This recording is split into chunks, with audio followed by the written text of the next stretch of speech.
नमस्कार सबैजनालाई। म आज मेरो प्यारी साथीले दिएको अमला थियो थोरै, त्यो अमलाको अचार गराउन गइरहेको छु। यो अमला चाहिँ मैले बोइल गरेर राखिसकेको होइन। अनि यतातिर चाहिँ मैले खुर्सानी पनि काटिसकेको छु। अनि यता तेल पनि बसालिसकेको छु है त। अब यो तेल चाहिँ तातिसकेको छ होइन। यसमा मैले चाहिँ यो सबै गेडागुडी चाहिँ रेडी बनाएर यहाँ चाहिँ राख्छु है त।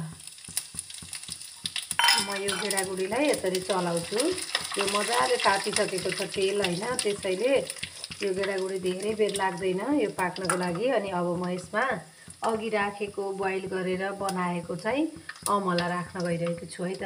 अब यसमा म अमला राख्दैछु। यो अमलालाई म पकाउँछु।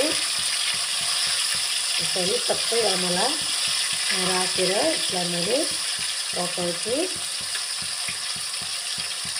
अब म यसलाई मजाले चलाउँछु। अलिक समय यसलाई चलाउँछु। त्यसपछि म यसमा स्वादअनुसारको नुन अनि त्यसपछि बेसार राख्छु। त्यसपछि म यसमा भेली पनि राखेर पकाउँछु। यसमा म स्वादअनुसारको बेसार हाल्न गइरहेको छु। बेसारपछि म यसमा नुन एड गर्छु।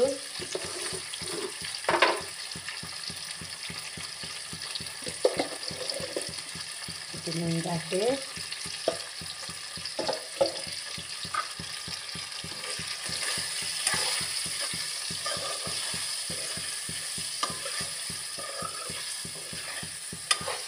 मलाई अमलाको अचार चाहिँ साह्रै मनपर्छ। अनि त्यसैले मैले आज चाहिँ बनाउनु गइरहेको छु। खै कसरी बनाउनुहुन्छ हजुरहरूले?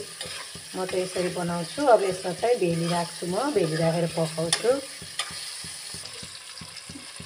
अब भने यसमा मैले यो काटेको खुर्सानी पनि राखेर चलाउँछु। धेरै भुट्दा भन्दा यसरी मिठो लाग्छ मलाई चाहिँ। त्यही भएर मैले चाहिँ अलि पछाडि राखेको हो।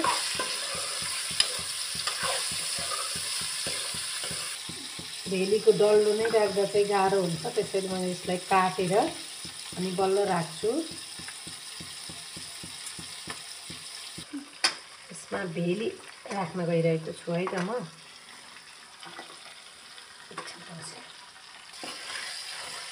अब यो केही समय यही पाक्न दिनुपर्छ। त्यसपछि हाम्रो यो अचार तयार हुन्छ। एकछिन चाहिँ पाक्नुपर्छ यो मजाले। अमलाको अचार चाहिँ यसरी रेडी भयो। अघिदेखि अब पकाएँ होइन। यही चाहिँ अब चाहिँ तयार भयो होइन। अब मैले यो सेलाइसकेपछि भाँडामा राख्छु। मैले यो खाएर हेर्छु है त कस्तो छ।